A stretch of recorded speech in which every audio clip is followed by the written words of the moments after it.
Hey everyone, this is Gargi, and today again we are here on Unfiltered Talk on Rhythms of Rhymes. तो last time हमने एक series start किया था angry young man में, जहाँ पे we were talking about कि क्या Amitabh Bachchan was the first angry young man of Bollywood.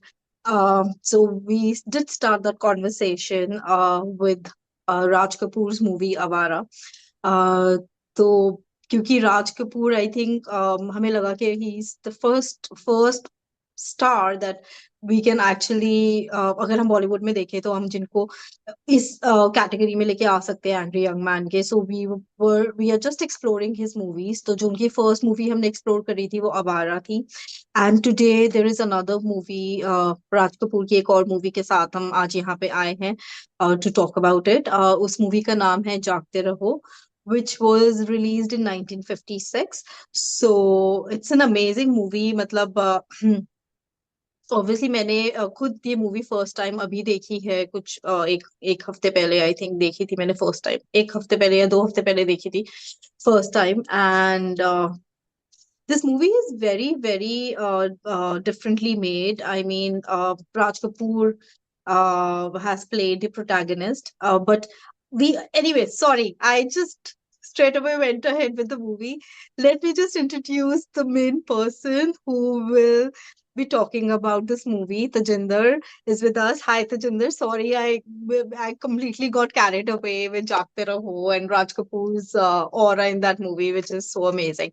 Hi, Tajinder. How are you? Hi Gargi, how are you? I'm good. Did I just hijack the unfiltered talk for a minute? No, we will keep on hijacking each other's part. Yeah. Yeah, I think we do that a lot. मतलब off the camera too. Anyway, so coming back to जागते रहो. Summarise ऐसे करूंगी कि राज कपूर मतलब गांव से आते हैं, वो सिर्फ पानी पीना चाहते हैं. पानी ढूंढते ढूंढते ढूंढते वो इतने घरों में चले जाते हैं, और जिस जिस घर में जाते हैं उनको सिर्फ करप्शन या चोरी या फिर डिसऑनेस्टी ही दिखाई देती है. सो एज पर मतलब अगर देखा जाए तो राज कपूर जैसे गांव से आए हैं, तो उनको उनके लिए ऑब्वियसली ये पूरी लाइफ मतलब आई एम जस्ट सपोजिंग कि ये बॉम्बे में बेस्ड है मूवी, तो सिटी लाइफ है बॉम्बे में, है ना. तो वो सिटी में अगर आए हैं, इट्स हिज फर्स्ट नाइट में भी. एंड फर्स्ट नाइट में ही वो इतने डिफरेंट, जैसे आपने बताया, डिफरेंट तरह के घर देख लेते हैं, जो कई कई थोड़े अमीर, मतलब लोअर मिडिल क्लास भी होते हैं, मिडिल क्लास भी होते हैं और हायर क्लास भी होते हैं. बट हर जगह पे आई थिंक उनको एक चीज सिमिलर देखने को मिलती है, that there is a lot of dishonesty. There is एक तरह से चोरी हर घर में, घर के अंदर, और घर के लोग एक दूसरे से ही चोरी कर रहे हैं. मतलब एक तो चीज होती है कि आप बाहर जाके किसी के घर में चोरी करते हो, है ना, या आप बाहर जाके कुछ करते हो. बट इस मूवी में बेसिकली उन्होंने ये दिखाया हुआ है कि एवरी वन, हर घर में कुछ ना कुछ ऐसा चल रहा है. हर घर में झूठ है, हर घर में किसी ना किसी तरह की चोरी है, हर घर में किसी ना किसी तरह का कुछ ना कुछ हाइड किया जा रहा है, कुछ ना कुछ करप्शन है. सो मतलब हर घर में कुछ ना कुछ चल रहा है. मतलब हर घर के अपने अपने सीक्रेट्स हैं बेसिकली. ये इस मूवी में दिखाया गया है. एंड और वो ही जैसे अभी आपने बताया कि शुरुआत होती है कि वो पानी पीना चाहते हैं, और पूरी मूवी में वो बस पानी ही ढूंढते रहते हैं. पानी के चक्कर में वो इधर से उधर, उधर से इधर जाते हैं, बट एंड तक उनको पानी नहीं मिलते. और उनको जब पानी मिलता है तो मंदिर में मिलता है, नरगिस पिलाती हैं, वहां जाके उनको पानी लास्ट में मिलता है, जो कि एक बहुत एक काइंड ऑफ फुल सर्कल ही है मूवी का. जिस तरह से होता है ऑब्वियसली बीच में आप मूवी देखेंगे तो आपको पता चलेगा वाई वो फुल सर्कल है या क्या होता है, कि वो वहां तक जाके उनको क्या क्या रियलाइजेशन होती है. So I think this is a synopsis we can say of the whole movie, right? हाँ, एक इम्पोर्टेंट बात यह है कि हमने चार्ली चैपलिन की मूवीज देखी है सबने, वो कॉमिक होती हैं, ज्यादातर कॉमिक थी। यस. और यहाँ पे वो साइलेंट मूवीज थी। यस. यहाँ पे पूरी मूवी में बहुत कम डायलॉग मिले हैं राजपूत को, यस. ज्यादातर एंड वो ही इज द साइलेंट है। Protagonist, like he is the main character. And but फिर भी यस. हाँ, स्टार्टिंग में एक आधा डायलॉग है जब वो कहते हैं मैं गांव से आया हूँ, बस इतना सा। और फिर बिल्कुल एंड के आसपास कुछ डायलॉग्स आते हैं, ज्यादातर वो साइलेंट है।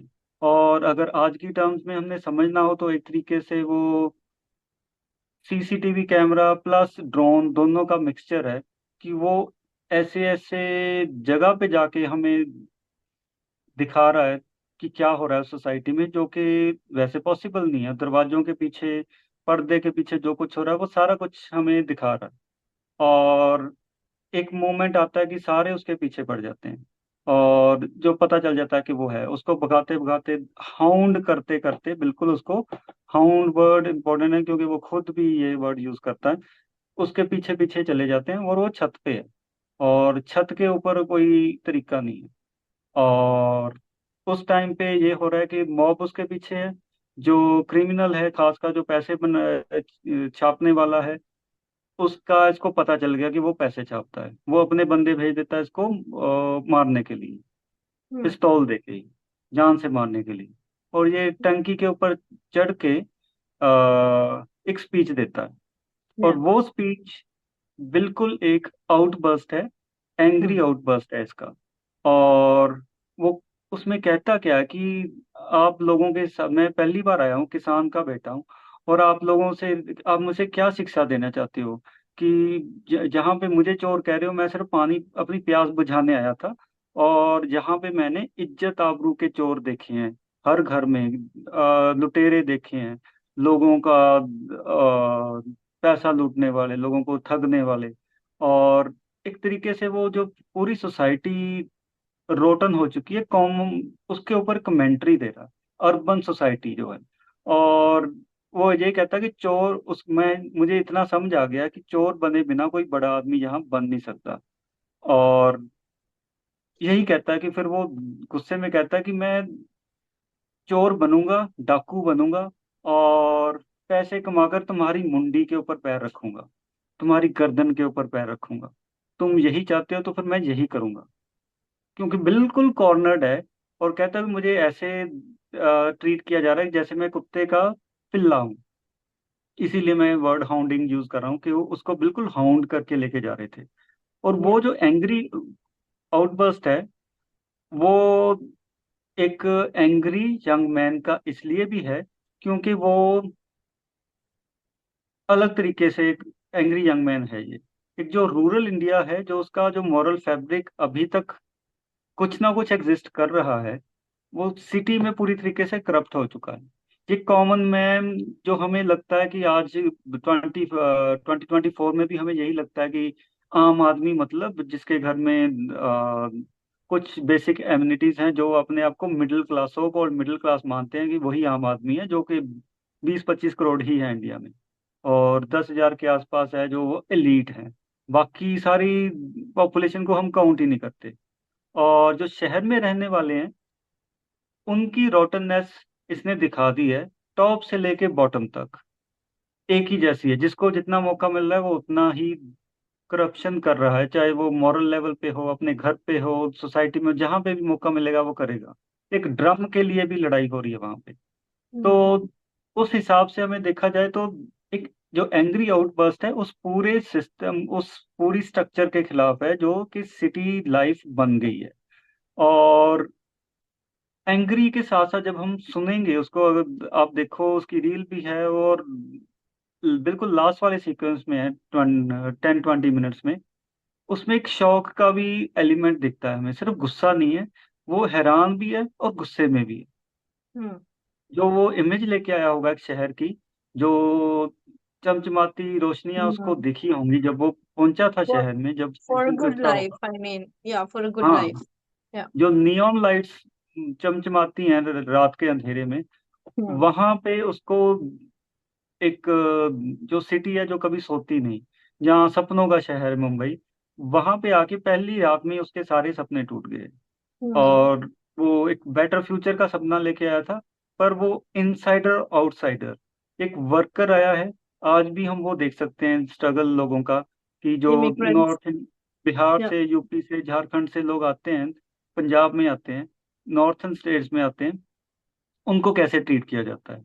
अभी कुछ दिन पहले यहाँ पे मोहाली के आसपास, हम मोहाली में रह रहा हूँ मैं, तो हम्म। एक गांव में डिक्लेयर किया गया है, पंचायत ने डिक्लेयर किया है कि हम आउटसाइडर्स को कमरा नहीं देंगे, उनको यहाँ रखेंगे नहीं। और वो, हम्म। और बहुत सारे रिस्ट्रिक्शन लगा दिए कि वो 9 बजे के बाद यहाँ घूम नहीं सकते, उनको डिसेंट कपड़े पहन के घूमना पड़ेगा। और हम कितने डिसेंट है, हमारे बहुत सारे गाने शो करते हैं कि हम कितने डिसेंट हैं, जो सरकारों को उनके ऊपर बैन लगाना पड़ता है, जब बोलना पड़ता है, कोर्ट्स को बोलना पड़ता है कि हम No, I हथियारों really, को और ड्रग्स को प्रमोट करते हैं। yeah, तो no, I mean, this is उस a सोसाइटी में great, हैं हम yeah, आज भी, और तब भी वही हाल था। this is a great point that you just made कि आज भी मतलब obviously मतलब आज भी immigrants, and I think it's obviously हम क्योंकि क्योंकि you are in Mohali, I am also from मतलब मोहाली या चंडीगढ़, and हम तो वहीं की बात कर सकते हैं जहाँ पे हम स्टेशन हैं या ज्यादातर रहे हैं। obviously अभी तो मैं कनाडा में हूँ इस टाइम पर, but then I know what you're talking about कि immigrants को किस नजर से देखा जाता है, and I just want to dig deep into this क्योंकि इस मूवी में भी यही दिखाया गया है दैट इनसाइडर आउटसाइडर के अगर कोई anyone who comes who doesn't look like you or is not dressed up like you or doesn't talk your language, आपकी भाषा में बात नहीं कर सकते, आप जैसे दिखते नहीं है, आप जैसे कपड़े नहीं पहने हैं, शायद अगर आप थोड़े क्लीन हो उतने क्लीन नहीं है क्योंकि रिसोर्सेज की कमी है या वॉट एवर जो भी है, मतलब हम तो ये ऐसा क्यों है कि मतलब ये हमारी ह्यूमन साइकोलॉजी है। I want to dig deep, मतलब it's a question, I am not making a statement here, it's a question. मतलब ऐसा क्यों है कि as soon as we see something who looks a little different तो हमारे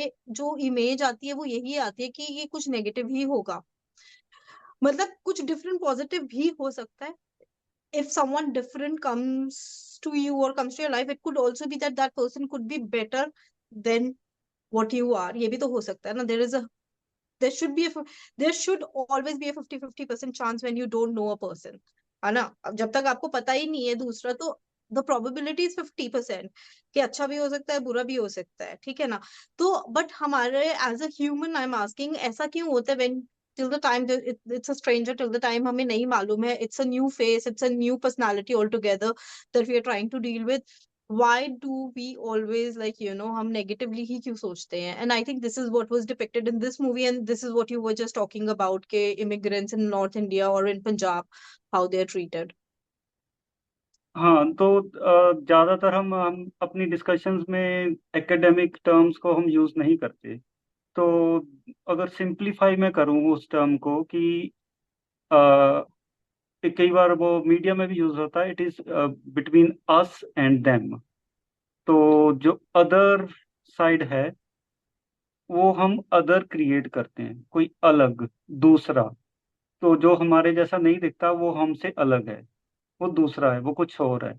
उसको समझने के लिए हो सकता है कि हमें बहुत कोशिश करनी पड़े, उसके लिए किसी के पास टाइम नहीं है, ये हमारे जैसा नहीं दिखता, चलो हम इसको अलग मानेंगे, ये हमारे पास नहीं रह सकता। तो मुंबई में हमें पता है कि बहुत सारी ऐसी सोसाइटीज है जहाँ पे पर्टिकुलर कम्युनिटी के लिए घर लेना is impossible, next to impossible. एक एम्फोसिस ऐड करना ही होगा कि उनको होस्टिंग सोसाइटीज कहती हैं कि नहीं, आपकी कम्युनिटी हमारी सोसाइटी में, हमारी बिल्डिंग में रह ही नहीं सकती। तो अभी भी हम वहीं पे खड़े हैं जहाँ पे हम कभी भी खड़े थे। और ये डिवीजन धीरे धीरे धीरे धीरे बढ़ती जाती है, बढ़ती जाती है, जैसे जैसे हम सोचते हैं कि हम प्योरीफाई कर लेंगे, हम एक कम्युनिटी को निकाल देंगे तो प्योरीफाई हो जाएगा, फिर हमारे अंदर कास्ट के डिवीजन आ जाएंगे, फिर हम उसको भी प्योरीफाई कर लेंगे, फिर हमारे अंदर पैसे के डिवीजन आ जाएंगे। जब डिवीजन साइकी में बैठ गई कि अदरिंग करनी है, किसी ना किसी तरीके से अपने आप को बेटर दिखाना है, तो दूसरे को कम करके देखना पड़ेगा। और एक मोहम्मद अली का No, but तो there's another, I think, point of view that I would like to bring up क्योंकि when now that you're talking मेरे दिमाग में एक और बात आ रही है, ये जो divisions होती हैं, don't you think they are like so conveniently क्योंकि हो मतलब मैंने जो notice किया है so obviously for example अगर कोई immigrant North India में आता है, मे बी सेंट्रल इंडिया से आता है, at least they can still speak Hindi as north Indians can also speak Hindi, तो ठीक है। बट अगर कोई साउथ इंडियन आ जाएगा तो then to Hindi speaking will become one, and then the South Indian, matlab the person who can't speak Hindi will become the outsider. Then if probably a Spanish person will come, that then the South Indian will also become us, and that probably like some other person who's from some other country will become the other, है ना। सो ये तो ये ऐसे ऐसे ही चलता रहता है ना, मतलब हम अपनी what do you agree to what I'm saying, मतलब do you understand what I was saying? या बिल्कुल। साउथ इंडिया तो ऐसा है कि हमारे लिए मद्रास से आगे कुछ है ही नहीं। चेन्नई तो हमने कभी नॉर्थ इंडियन ने एक्सेप्ट ही नहीं किया कि साउथ इंडियन सारे मद्रासी हैं। और Yeah. सारे वो डोसा और वड़ा पाव ही खाते होंगे। Yeah. हम ह्यूमैनिटी, हम नेशन की बात करते हैं, वसुधैव कुटुंबकम की बात करते हैं, पर ऐसी जगहों पे आके वो सारे स्लोगन रह जाते हैं। वो हमें दीवारों पे अच्छे लगते हैं, स्कूल की दीवारों पे अच्छे लगते हैं, ऑफिस में अच्छे लगते लगते हो सकते हैं, जब स्पीचेस देते हैं लीडर तब अच्छे लगते हैं, तब हम तालियां बजाएंगे जब वो कोई कहेगा कहेगा कि वसुधैव कुटुंबकम।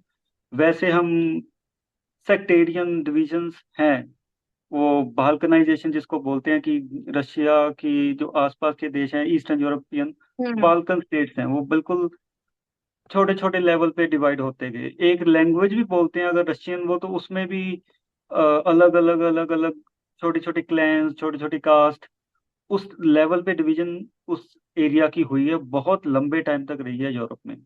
Yeah, that's तो true. एक आइडिया ऑफ जो कनेक्टेड सोसाइटी था, जहाँ एक सिंगल सोसाइटी था, जिससे हमने एक नेशन का जो आइडिया था, 48 की बात है, और 8 साल के बाद हमें ये दिख रहा है। एक अगर हमें कॉमन एनिमी दिखा था कोई, अगर रिलीजन के नाम पे डिवीजन हुई थी, तो उसके बाद क्या हो रहा है, 8 साल के अंदर अंदर हम अपने इनसाइड अपने एनिमी ढूंढने शुरू कर दिए। जो वो Yeah. इंस्टिंक्ट है, एनिमल इंस्टिंक्ट है, अगर एक निकल भी गया तो अपने अंदर भी ढूंढेगा।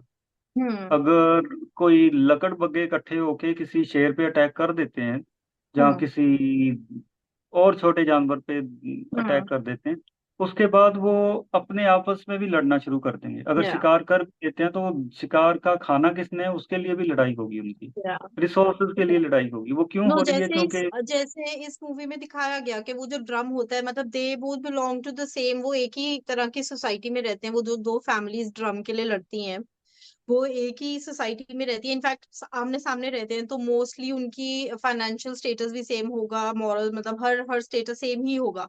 But as soon as that that plastic drum आ जाता है, और उसमें उन दोनों की ग्रीड कैसे सामने आती है, और दोनों की मतलब चाहे वो मेल है, हस्बैंड है, वाइफ है, बच्चे, वो सारे वो ड्रम को खींचने के लिए या ड्रम को ले जाने के लिए लड़ने लग जाते हैं, एक सिर्फ प्लास्टिक ड्रम के लिए। सो या what you saying is right कि अगर आप पहले तो किसी और से तो लड़ोगे लड़ोगे, बट अगर आपके अंदर वो इंस्टिंक्ट्स हैं तो eventually you will be fighting among yourselves too, and I think that's what is happening, and this is not changing, and it doesn't look like it's gonna really change, I think, because that's a human nature, I feel. This is a great point that you just made कि आज भी मतलब obviously मतलब आज भी immigrants, and I think it's obviously हम, क्योंकि क्योंकि you are in Mohali, I am also from मतलब मोहाली या चंडीगढ़, एंड हम तो वहीं की बात कर सकते हैं जहाँ पे हम स्टेशन हैं या ज्यादातर रहे हैं। ऑब्वियसली अभी तो मैं कनाडा में हूँ इस टाइम पर, but then I know what you talking about कि इमिग्रेंट्स को किस नजर से देखा जाता है, and I just want to dig deep into this, क्योंकि इस मूवी में भी यही दिखाया गया है दैट इनसाइडर आउटसाइडर के अगर कोई anyone who comes who doesn't look like you or is not dressed up like you or doesn't talk your language, आपकी भाषा में बात नहीं कर सकते, आप जैसे दिखते नहीं है, आप जैसे कपड़े नहीं पहने हैं, शायद अगर आप थोड़े क्लीन हो, उतने क्लीन नहीं है क्योंकि रिसोर्सेज की कमी है या वॉट एवर जो भी है, मतलब हम तो ये ऐसा क्यों है कि मतलब ये हमारी ह्यूमन साइकोलॉजी है। I want to dig deep, मतलब it's a question, I am not making a statement here, it's a question, मतलब ऐसा क्यों है कि as soon as we see something who looks a little different, तो हमारे जो इमेज आती है वो यही आती है कि ये कुछ नेगेटिव ही होगा, मतलब कुछ डिफरेंट पॉजिटिव भी हो सकता है। if someone different comes to you or comes to your life, it could also be that that person could be better than what you are, ये भी तो हो सकता है ना। there should be a there should always be a 50-50% chance when you don't know a person, है ना। अब जब तक आपको पता ही नहीं है दूसरा, तो the probability is 50% कि अच्छा भी हो सकता है, बुरा भी हो सकता है, ठीक है ना। तो बट हमारे as a human I am asking, ऐसा क्यों होता है when till the time it's a stranger, till the time हमें नहीं मालूम है, it's a new face, it's a new personality altogether that we are trying to deal with, why do we always like हम negatively ही क्यों सोचते हैं? And I think this is what was depicted in this movie, and this is what you were just talking about के immigrants in North India or in Punjab, how they are treated. हाँ, तो ज्यादातर हम अपनी discussions में academic terms को हम use नहीं करते। तो अगर सिंप्लीफाई मैं करूँ उस टर्म को कि कई बार वो मीडिया में भी यूज होता है, it is between us and them. तो जो अदर साइड है, वो हम अदर क्रिएट करते हैं, कोई अलग, दूसरा। तो जो हमारे जैसा नहीं दिखता वो हमसे अलग है, वो दूसरा है, वो कुछ और है। उसको समझने के लिए हो सकता है कि हमें बहुत कोशिश करनी पड़े। उसके लिए किसी के पास टाइम नहीं है, ये हमारे जैसा नहीं दिखता, चलो हम इसको अलग मानेंगे, ये हमारे पास नहीं रह सकता। तो मुंबई में हमें पता है कि बहुत सारी ऐसी सोसाइटीज है जहाँ पे पर्टिकुलर कम्युनिटी के लिए घर लेना is impossible. Next to impossible एक एम्फोसिस ऐड करना ही होगा कि उनको होस्टिंग सोसाइटीज कहती हैं कि नहीं, आपकी कम्युनिटी हमारी सोसाइटी में, हमारी बिल्डिंग में रह ही नहीं सकती। तो अभी भी हम वहीं पे खड़े हैं जहाँ पे हम कभी भी खड़े थे। और ये डिवीजन धीरे धीरे धीरे धीरे बढ़ती जाती है, बढ़ती जाती है। जैसे जैसे हम सोचते हैं कि हम प्योरीफाई कर लेंगे, हम एक कम्युनिटी को निकाल देंगे तो प्योरीफाई हो जाएगा, फिर हमारे अंदर कास्ट के डिवीजन आ जाएंगे, फिर हम उसको भी प्योरीफाई कर लेंगे, फिर हमारे अंदर पैसे के डिवीजन आ जाएंगे। जब डिवीजन साइकी में बैठ गई कि अदरिंग करनी है, किसी ना किसी तरीके से अपने आप को बेटर दिखाना है, तो दूसरे को कम करके देखना पड़ेगा। और एक मोहम्मद अली का No, but तो there's another, I think, point of view that I would like to bring up, क्योंकि when now that you're talking, मेरे दिमाग में एक और बात आ रही है, ये जो divisions होती हैं, don't you think they are like so conveniently, क्योंकि हो मतलब मैंने जो notice किया है, so obviously for example अगर कोई immigrant North India में आता है, मे बी सेंट्रल इंडिया से आता है, at least they can still speak Hindi, as north Indians can also speak Hindi, तो ठीक है। बट अगर कोई साउथ इंडियन आ जाएगा तो then to Hindi speaking will become one, and then the South Indian, matlab the person who can't speak Hindi will become the outsider. Then if probably a Spanish person will come, that then the South Indian will also become us, and then probably like some other person who's from some other country will become the other, है ना? सो ये ऐसे ऐसे ही चलता रहता है ना, मतलब हम अपनी, what do you agree to what I'm saying, मतलब do you understand what I was saying? या बिल्कुल। साउथ इंडिया तो ऐसा है कि हमारे लिए मद्रास से आगे कुछ है ही नहीं। चेन्नई तो हमने कभी नॉर्थ इंडियन ने एक्सेप्ट ही नहीं किया कि साउथ इंडियन सारे मद्रासी हैं और Yeah. सारे वो डोसा और वड़ा पाव ही खाते होंगे। कम डायलॉग मिले हैं राजपूत को, Yes. ज्यादातर And वो he's the साइलेंट है। protagonist, like he's the main character, and but फिर भी हाँ, yes. Yeah. स्टार्टिंग में एक आधा डायलॉग है जब वो कहते हैं मैं गांव से आया हूँ, बस इतना सा। और फिर बिल्कुल एंड के आसपास कुछ डायलॉग्स आते हैं, ज्यादातर वो साइलेंट है। और अगर आज की टर्म्स में हमने समझना हो तो एक तरीके से वो सीसीटीवी कैमरा प्लस ड्रोन दोनों का मिक्सचर है। कि वो ऐसे ऐसे जगह पे जाके हमें दिखा रहा है कि क्या हो रहा है सोसाइटी में, जो कि वैसे पॉसिबल नहीं है। दरवाजों के पीछे, पर्दे के पीछे जो कुछ हो रहा है वो सारा कुछ हमें दिखा रहा है। और एक मोमेंट आता है कि सारे उसके पीछे पड़ जाते हैं, और जो पता चल जाता है कि वो है, उसको भगाते भगाते, हाउंड करते करते, बिल्कुल उसको, हाउंड वर्ड इंपॉर्टेंट है क्योंकि वो खुद भी ये वर्ड यूज करता है। उसके पीछे पीछे चले जाते हैं और वो छत पे है, और छत के ऊपर कोई तरीका नहीं है। और उस टाइम पे ये हो रहा है कि मॉब उसके पीछे है, जो क्रिमिनल है खासकर, जो छापने वाला है, उसका इसको पता चल गया कि वो पैसे छापता है। वो अपने बंदे भेज देता है इसको मारने के लिए, Hmm. पिस्तौल दे के ही, जान से मारने के लिए। और ये टंकी के ऊपर चढ़ के एक स्पीच देता है। और Yeah. वो स्पीच बिल्कुल एक आउटबर्स्ट है, एंग्री Hmm. आउटबर्स्ट है इसका। और वो उसमें कहता क्या है कि आप लोगों के साथ, मैं पहली बार आया हूँ, किसान का बेटा हूँ, और आप लोगों से, आप मुझे क्या शिक्षा देना चाहते हो कि जहाँ पे मुझे चोर कह रहे हो, मैं सिर्फ पानी, अपनी प्यास बुझाने आया था। और जहाँ पे मैंने इज्जत आबरू के चोर देखे हैं, हर घर में लुटेरे देखे हैं, लोगों का पैसा लूटने वाले, लोगों को ठगने वाले। और एक तरीके से वो जो पूरी सोसाइटी रोटन हो चुकी है, कौम, उसके ऊपर कमेंट्री दे रहा है, अर्बन सोसाइटी जो है। और वो ये कहता है कि चोर, उसमें मुझे इतना समझ आ गया कि चोर बने बिना कोई बड़ा आदमी यहाँ बन नहीं सकता।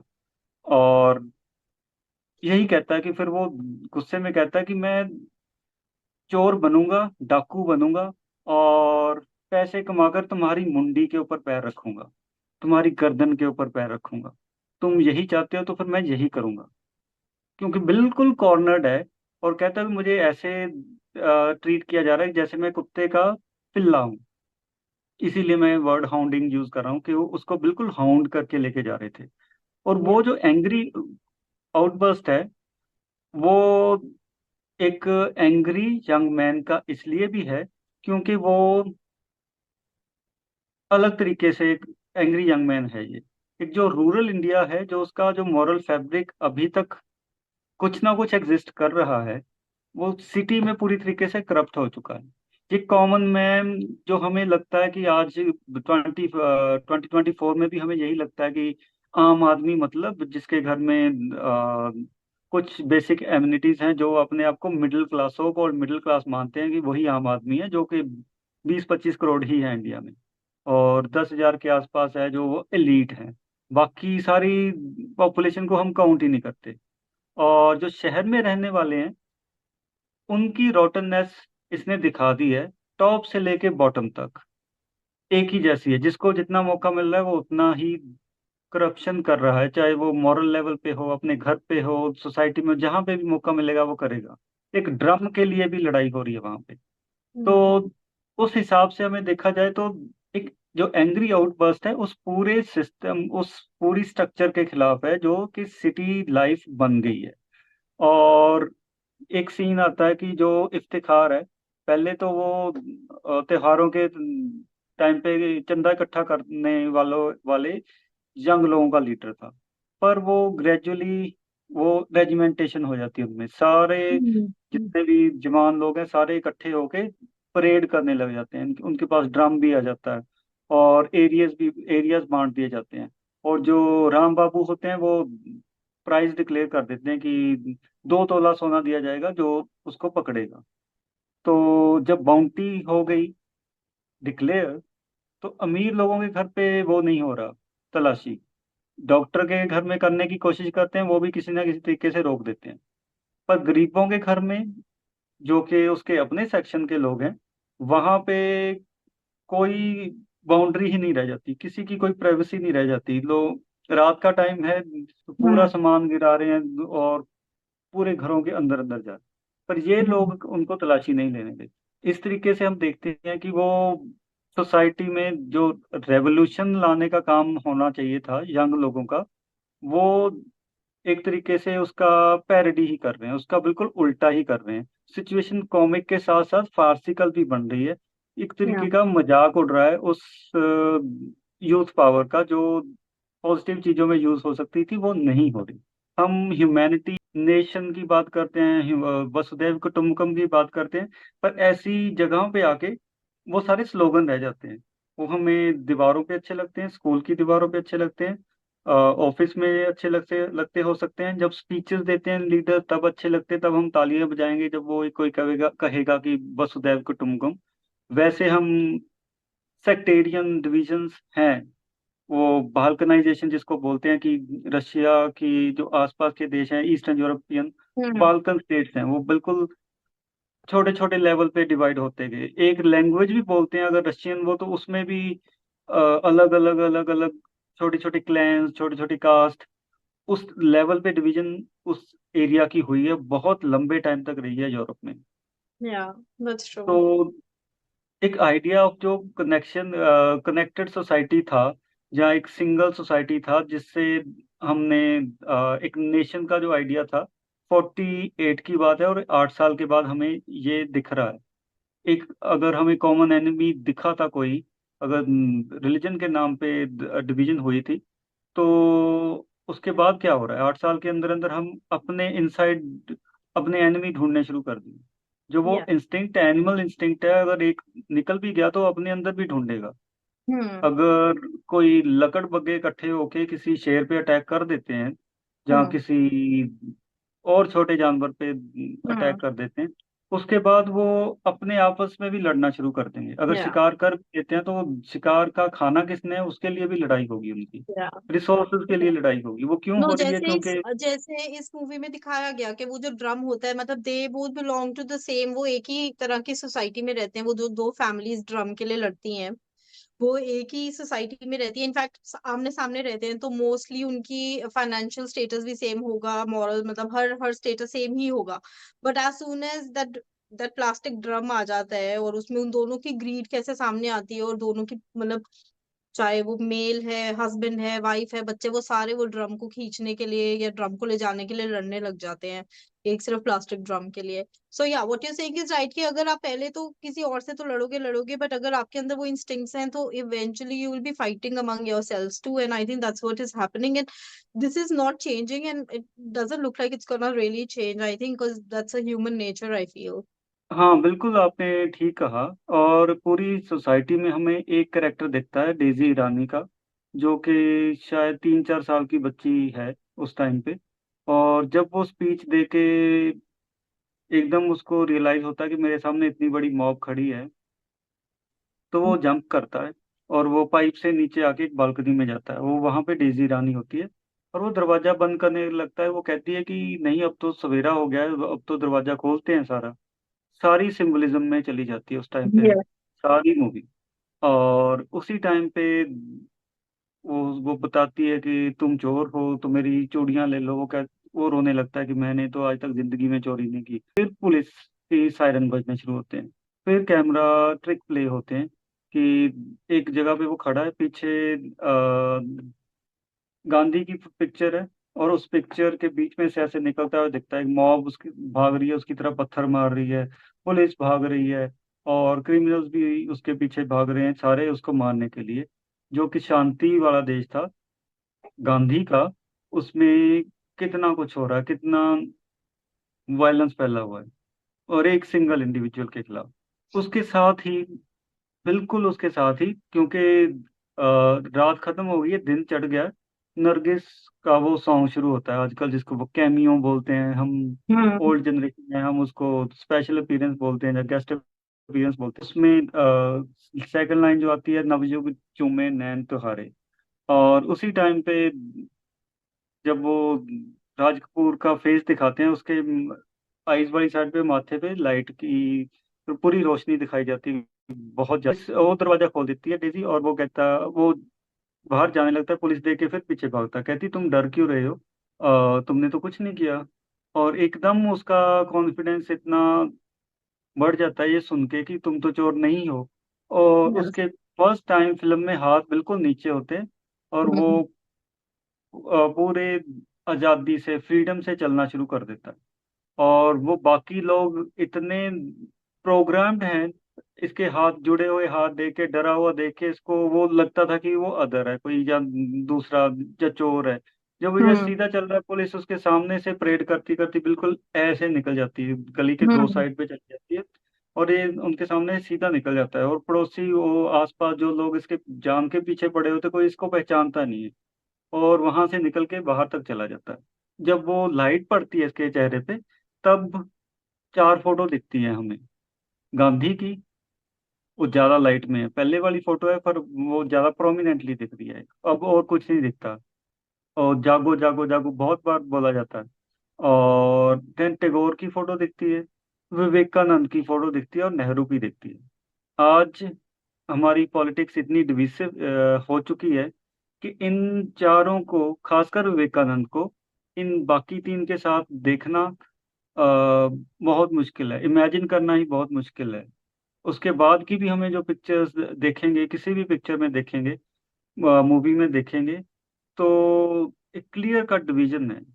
कहीं पे भी पिक्चर्स लगी होंगी विवेकानंद की, हमें किसी सरकारी दफ्तर में दिखती नहीं है पिक्चर। हम्म। तो जो आइडियोलॉजिकल शिफ्ट है, जो बेंट है, जो रूलिंग पार्टी आजकल कहती है कि इतने साल, 70 साल, 75 साल जो हुआ है, वो इसलिए भी हुआ है कि एक पूरे आइडियोलॉजी को इग्नोर किया गया। और जो अब हमें रिएक्शन दिख रहा है, वो ऑब्वियसली जब वो मेजोरिटी में आएगा तो उसका मिसयूज भी होगा, और वो हमें वायलेंट भी लगेगा, क्योंकि वो इतनी ऑपरेशन के बाद आए। तो वो देखना बहुत सिग्निफिकेंट है राज कपूर के लिए, जिसको कहा जाता है कि वो कांग्रेस लीनिंग है, लेफ्ट लीनिंग है। और ये मूवी स्पेशली पाथेर पंचाली के बाद में बनी है, और उसने सारे एलिमेंट्स यूज किए हैं वो, कि जो ऑल ओवर द वर्ल्ड पसंद आए लोगों को। चेक रिपब्लिक में इसको अवार्ड मिला था इसका, कि शॉर्ट वर्जन बनाया गया था। तो सोशलिस्ट देशों में क्या पसंद आएगा लोगों को? एक वर्किंग क्लास और पैटी बुर्जुआ क्लास, हम्म प्रोलिटेरिएट को, अगर ये वर्किंग क्लास को ये करता है तो अमीर सेक्शन को, अमीर सेक्शन जरूरी नहीं वो पैसे से अमीर हो, उसके साथ जो जुड़े हुए हैं वो भी उतने ही करप्ट हो चुके हैं। हम्म ये पेजेंट वाले वर्कर की डिस्टिंक्शन दिखती है हमें इसके, और भी मूवीज में दिखेगी। वो बहुत ही नाइव पेजेंट विलेज वाला जो कैरेक्टर है। धीरे धीरे कुछ क्रिटिक्स ये भी कहते हैं कि ये जो वो इमेज है, it took over the actor, the person, the Raj Kapoor. तो वो प्रॉब्लम आती है कुछ फिल्मों में। ये क्योंकि शुरुआती जो टाइम पीरियड वाली फिल्में हैं, इसमें हमें वो प्रॉब्लम नहीं दिखती। कुछ लोगों को लग सकता है कि बहुत ही स्टॉक कैरेक्टर है ये, कि कोई डेवलपमेंट नहीं है, इतना भोला भाला कोई हो ही नहीं सकता। हम्म इसी के आसपास एक फिल्म बनी है, जरा हटके जरा बचके, जो है मुंबई मेरी जान। यहाँ पे ये ऐसा कैरेक्टर है कि ये कहाँ से आया, कौन सी दुनिया से आया, जिसको दीन दुनिया का सो कॉल्ड कुछ नहीं पता। पर वो है, जैसा है वैसा है। वो हम्म हमारी नाइविटी होगी अगर हम ये सोचेंगे कि या हो ही नहीं हम्म सकते। ये पिक्चर्स बहुत सिग्निफिकेंट है, और जब ये आती हैं तो वो उसके अंदर हमें वो दिखता है कि वो जाग गया है। हम्म तो उसके अंदर को जागा क्या है? वो कॉन्फिडेंस जागा है कि जो उसके ऊपर इम्पोज की जा रही थी आइडेंटिटी, उसने शायद उसको एक्सेप्ट कर लिया था शुरू से ही। एग्जैक्टली। आउटसाइडर की आइडेंटिटी, उसके बाद चोर की आइडेंटिटी। और वो भागना शुरू कर दिया उसने चोर की तरह, चोर उसको प्ले करना शुरू कर दिया, उसको चोर बोला, उसने चोर की तरह भागना शुरू कर दिया। अपनी आइडेंटिटी शायद वो उस बच्ची से वो ज्यादा आइडेंटिफाई कर पाया, समझ पाया कि मैं तो वैसा नहीं हूँ जैसा वो मुझे बता रहे हैं। वो उनकी इंटरप्रिटेशन है, उनकी सोच है कि मैं ऐसा हूँ। एग्जैक्टली। हाँ जी, आप कुछ कह रहे मैं इसी एग्जैक्टली आप मतलब in fact I think you just literally red my mind. मैं यही बात करना चाह रही थी कि पूरी मूवी में जैसे वो उन्होंने हमेशा राज कपूर ने हाथ जोड़े रहे हैं, पूरी मूवी में वो हाथ जोड़ के घूमते रहे हैं। तो exactly just paraphrasing what you mentioned कि जैसे इस मूवी में Raj Kapoor is literally acting the way people perceives him. जैसे उनको परसीव किया जाता है वो एक रोल प्लेइंग में लग जाते हैं, और पूरी रात उनका कैरेक्टर, राज कपूर का जो कैरेक्टर है वो रोल प्ले करता रहता है कि उनको अगर चोर एक बार बोल दिया गया तो वो पूरे उस ढांचे में ढल के पूरा अपना मूवी करते हैं। तो I think what I was saying is this movie also tells us this that we also have to look at ourselves, because I think हम भी यही करते हैं। We kind of the ways our मतलब to begin with our families, our family, then the community, the school, the society we live in, जिस तरह से they expect us to behave, we start behaving similar, हम उसी तरह से behave करने लग जाते हैं। अब how a father needs to behave, how a mother needs to behave, how a daughter, sister, brother, a school teacher, a police officer, a lawyer, मतलब हम सबको एक boxes में ही डाला हुआ है ना, like everything, anything that you identify, or it could be anything, it could be a country, so you are expected to behave in a certain way, and वहां पे वही होता है कि I think that's what we all are doing, we're just role playing other people's perception, and that's how we're literally leading our lives, and not leading a life or what we might have been to start with, right? So I think ये it's a big learning, obviously जागते रहो, मतलब for me it's such a well made movie because it teaches you so many things, it tells you, मतलब it opens so many layers, मतलब about the society and about the individual. So अगर हम जागते रहो title में जाएं, obviously बड़ा symbolic है, जागते रहो यूज होता है यूजुअली, मतलब पुराने टाइम में तो होता था जब चौकीदार होते थे और वो डंडा लेके बोलते रहते थे जागते रहो, इट वाज जस्ट टू ताकि चोर ना आ सकें या उनको पता हो चोरों के कि someone is really taking care of this particular area. So Jagte Raho वहां से आया, but Jagte Raho for me in this movie is also दो तीन चीजों में मेरे को लगता है कि ये टाइटल बहुत फिट बैठता है। एक तो ये है कि obviously the movie on the face is based on a चोर, के ऑन द फेस मतलब ऑन अ सरफेस लेवल, मतलब ये दिखाया गया है कि राज कपूर को एक चोर की तरह दिखाया गया है, तो उस टाइम से जागते रहो। दूसरा जागते रहो is also for me this के हर घर में, क्योंकि यहाँ पे चोरी दिखाई गई है हर घर में, यहाँ पे वो दिखाया गया है कि कुछ ना कुछ करप्शन हो रही है, तो जागते रहो probably also kind of implies के भाई आप पहले अपने घर में जागो, पहले पहले देखो आपके घर में क्या चल रहा है, यू नो। पहले like you have to literally start from your own self and from your own house before going outside. And obviously the third which is very symbolic, कि जागते रहो, like open up your minds and try to become who you are inside and don't live by the perception of other people. So I think मेरे लिए तो ये 3 levels पे ये title, I can kind of resonate with it, कि ये 3 levels पे मेरे लिए title resonate करता है. I mean that's what I felt. Yeah. और जो हम लास्ट में देखते हैं, जो पानी उसको मिलता है, वो Yeah. उधर पूजा कर रही थी नरगिस, और साथ साथ में वही ये गाना गा रही थी, जागो मोहन प्यारे। और हमें इसका नाम भी नहीं पता इस कैरेक्टर का, राज कपूर किस कैरेक्टर को पोर्ट्रे कर रहे हैं, किसी ने इसका नाम पूछा ही नहीं। Because he was और an invisible man, right? I mean, that's how he has been portrayed throughout the movie. He was an invisible man, and as you spoke before, कि he was like a CCTV camera who was just showcasing everything from everywhere. Like, he probably had a bird's eye view of the whole society.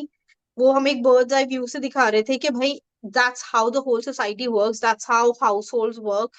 Obviously household जैसे काम करेंगे वैसे communities काम करेंगी, जैसे communities काम करेंगी वैसे society and वैसे countries, and obviously वैसे the whole world, because of being present everywhere and not being present anywhere.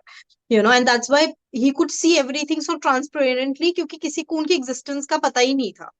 Because he was literally no one. He was like literally no one among all of them. He had no name. He had he identity in that movie.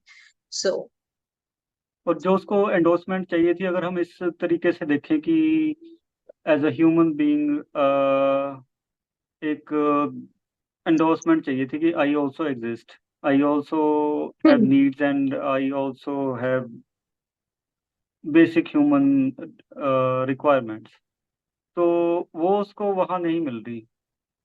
उस guarded society में तो कम से कम नहीं मिल रही, जो कि yeah, newly found materialist society का एक सिंबल बन जाती है कि नई नई प्रोस्पेरिटी आई है उस शहर में, तो कम से कम नहीं है। prosperity आई है. I mean, see, this guarded society is also kind of symbolizes civilized society, right? But how civilized were really people living in that society? Matlab, they were not civilized at all. Matlab, literally all he wanted was to drink water. He did not even get that space to even tell someone this, कि मेरे को सिर्फ पानी पीना है. उतना भी, मतलब पूरी सोसाइटी, मतलब कितने लोग इस मूवी में अगर दिखाए गए हैं, उस सोसाइटी में आई थिंक ये दिखाया गया, आई थिंक अराउंड 200-300 लोग रहते हैं. 200-300 लोगों में से उसको कहीं पे भी इतना टाइम और स्पेस नहीं मिला कि वो किसी को ये बोल सके, all I need is water and I am out of here. Because हर बंदा ने ऑलरेडी अपना एक परसेप्शन बनाया हुआ है, and before even he could approach someone, someone comes and just puts their own burden of sins on him. Hmm. I think यही हुआ है पूरी मूवी में. सबने अपना जो गलत काम किए हैं वो उनके ऊपर, राज कपूर के कैरेक्टर के ऊपर काइंड ऑफ डालने की कोशिश करी है. और हम इसीलिए मैं इसको एंग्री यंग मैन भी मान रहा हूँ, क्योंकि एक तो ये स्टीरियोटाइप्स ब्रेक कर रहा है। जो एक आउटसाइडर को स्टीरियोटाइप हमने कर दिया कि जो आउटसाइडर है वो क्रिमिनल होगा, जो क्राइम करने के लिए आया है। दूसरा, ये क्वेश्चन कर रहा है नॉर्म्स को, और जो स्टैंडर्ड सेट किए हैं एक आइडियल सिटीजन के लिए, जहाँ सिटी में रहने, सिटीजन का मतलब नागरिक का भी, हमारे पास गांव वालों के लिए कोई वर्ड ही नहीं है, हिंदी में भी नहीं है। उसका उल्टा गंवार है, जो कि हम इडियट बोलते हैं जिसको।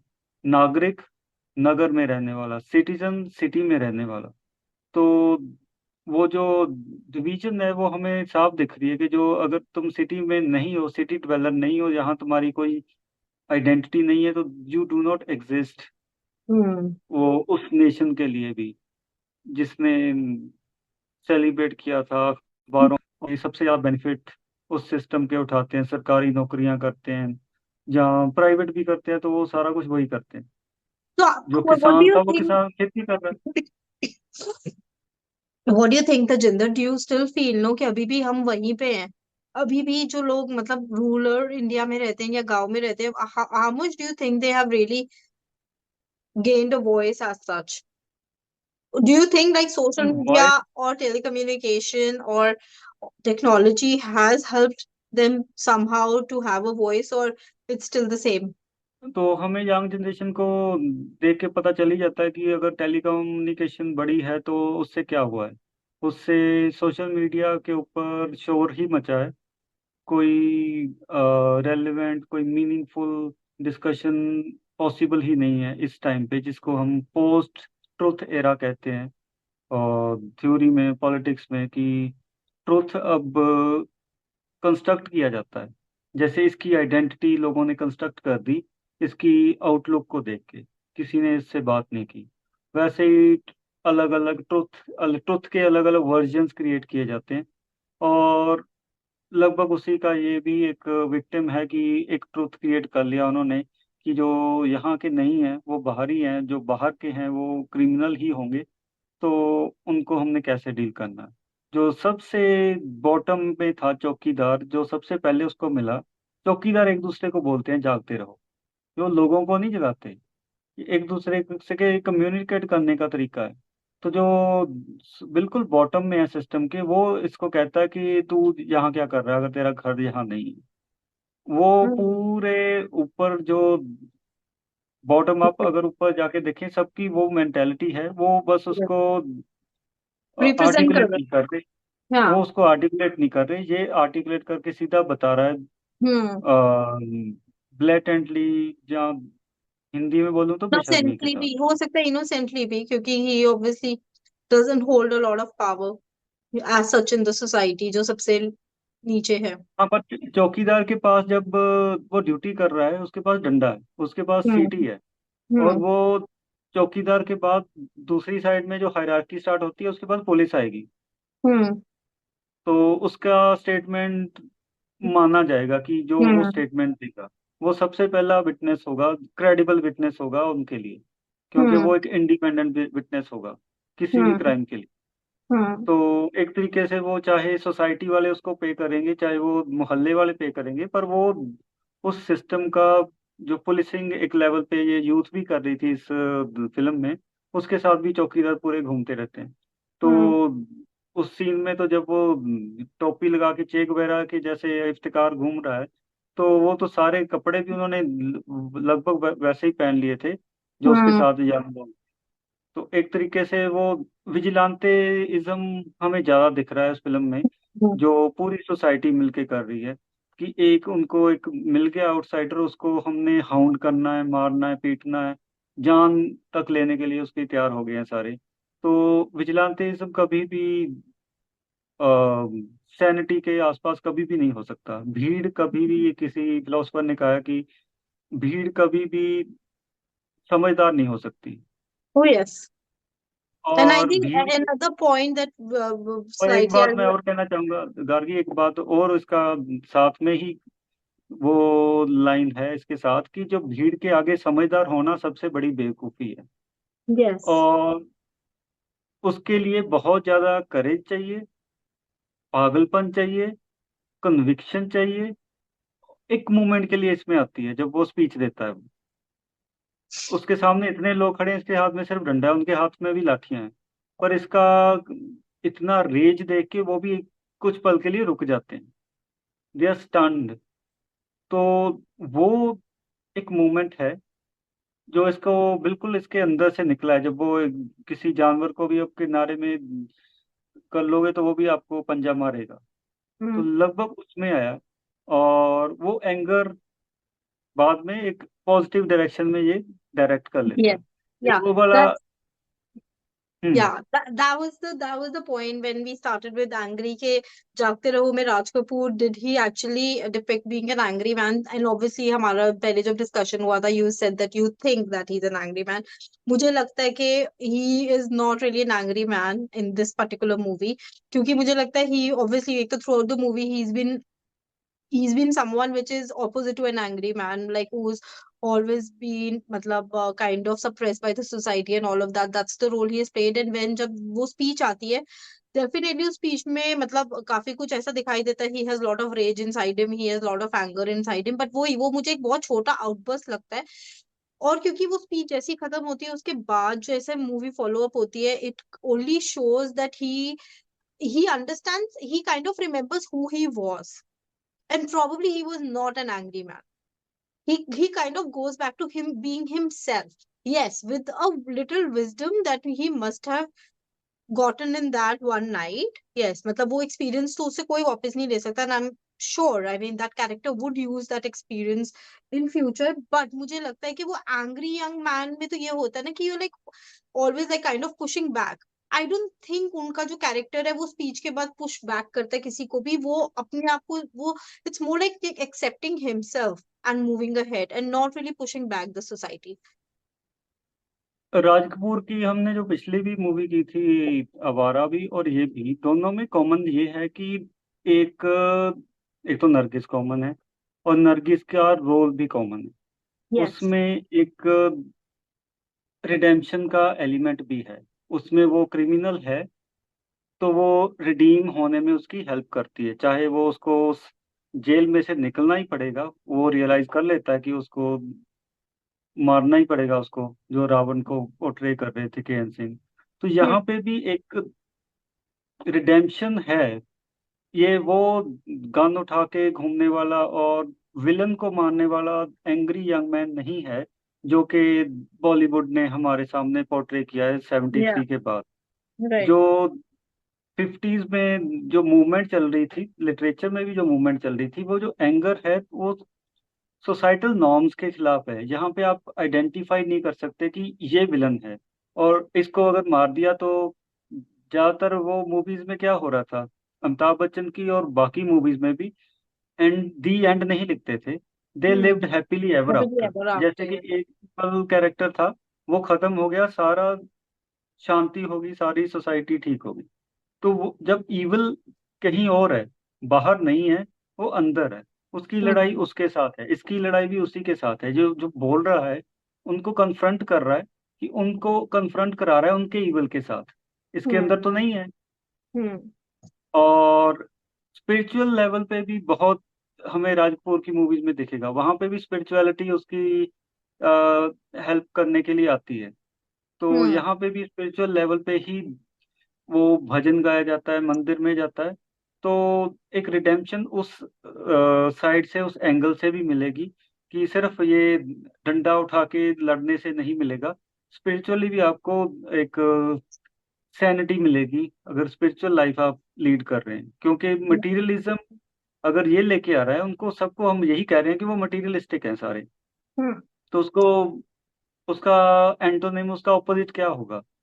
स्पिरिचुअलिटी। अगर Hmm. स्पिरिचुअल लाइफ आपकी एनरिच्ड है, तो मटेरियलिस्टिक थिंग्स आपको मैटर नहीं करेंगी। तो वो आपको हजार हजार रुपए के नोट नहीं छापने पड़ेंगे, शराब इकट्ठी नहीं करनी पड़ेगी, अपनी बीवी के कंगन नहीं उतारने पड़ेंगे, तो वो सारी चीजें नहीं होंगी। तो ये वाला एंगर अपने अंदर था उसका, राज कपूर का, उस मूवी में। यहाँ पे उस सोसाइटी के क्रॉस सेक्शन ऑफ सोसाइटी को वो एक मिरर दिखा रहा है। वो गन लेके नहीं घूम रहा। वो बहुत गन जस्टिस तो बहुत आसान है, पर वो एंड नहीं होता। Hmm. ज्यादातर मूवीज में तो वो होता है कि इसके बाप को किसी ने मार दिया, इसने बदला ले लिया, वो कहानी खत्म होगी। Yeah. तो रियल लाइफ में ऐसे इतने हमें आसान सोल्यूशन नहीं मिलते, और Hmm. लिटरेचर कभी भी, अच्छा पीस ऑफ आर्ट कभी भी हमें आसान सोल्यूशन नहीं देता। वो तो Hmm. फॉर्मूला बन जाता है, एक मसाला मूवीज ही हैं वो, जहाँ की Hmm. Over glamorize angry young man है जो कि डैशिंग है, और कभी गरीब है तो कभी बड़ी बड़ी कारों में घूम रहा है, एकदम उसका वो मेकओवर भी हो जाता है। अगर गरीब रहता भी है तो वो लार्जर देन लाइफ है। Hmm. एक आम इंसान लार्जर देन लाइफ नहीं हो सकता। That's true. राज कपूर को डर लग रहा है अपनी लाइफ के लिए, वो अमिताभ Hmm. बच्चन की तरह 20 गुंडों के साथ लड़ाई नहीं कर सकता। Yeah. उसको अपनी जान भी बचानी है, पर उसके अंदर एंगर भी है, वो भी उसने किया है आर्टिकुलेट। Oh, yeah, किया वो है. ज्यादा Yeah. जरूरी है। Yeah. He did. Yeah. Yeah. ठीक है, I mean we can obviously agree to disagree. I mean मुझे फिर भी लगता है कि probably he did not go too had to actually become an angry young man. But then I take your point that he did show his anger, and he was an angry young man in his own will or in his own capacity as per the character. उन्होंने अपना जो anger portray किया वो उतना ही कर सकता था वो character एक. And obviously there are different ways of portraying anger. I mean, I would say, yeah. हाँ, तो वही वही वही हमें वैरायटी दिखेगी जब हम मूवीज को इस तरीके से एनालाइज करेंगे। वहां पे हम्म. अगर हम एंग्री यंग मैन बोलेंगे, अमिताभ बच्चन की इमेज हमें पता है कि हम्म. वो इतना लंबा साइज, उसकी टांग मार के दरवाजा खोलेगा और एक मुक्के से तीन चार लोगों को गिरा देगा। उस इमेज से हम दोनों वो बॉलीवुड देख चुके हैं। Yeah. हमारे लिए भी एक जर्नी है कि उसमें से हमने कैसे निकलना है Yes. और Yeah. वो रियल लाइफ में उस चीज को कैसे आइडेंटिफाई करना है, फील करना है। But I would like really say about जागते रहो. I mean, honestly, इतनी हमारी कितनी लंबी बात हो गई है इस मूवी पे. We never thought कि we will actually talk so much about this movie, but it only says कि how well this movie is made, and I would highly recommend, क्योंकि I'm sure हमारी जनरेशन में बहुत कम लोगों ने देखी होगी ये मूवी. हमने खुद अभी देखी है. So I would highly recommend, and I think it should come on Netflix और Amazon Prime or somewhere. Like it should be there on one of these platforms so that more people can watch this movie. Abhi it is available on YouTube, and but it's an amazing movie. Please go and watch. Raj Kapoor has done a phenomenal job playing the role that he has played, and the whole movie is made in such a very realistically made, and it tells you, I mean, it kind of mirrors the society. And okay, to top it off, I mean, because this movie was made in 1956, it is unfortunate that it still kind of mirrors the society in 2024. I mean, the movie was made in 1956 and it is still mirroring the society we are living in 2024, with all the revolutions, with all the technology and all of that. But wo abhi bhi mirror, wo society remains the same with even all the developments that we have seen in last 70, 80 years. Yeah. All right, guys. Thank you so much. Yeah, and we will see you again on Rhythms of Rhymes very, very soon on Unfiltered Talk.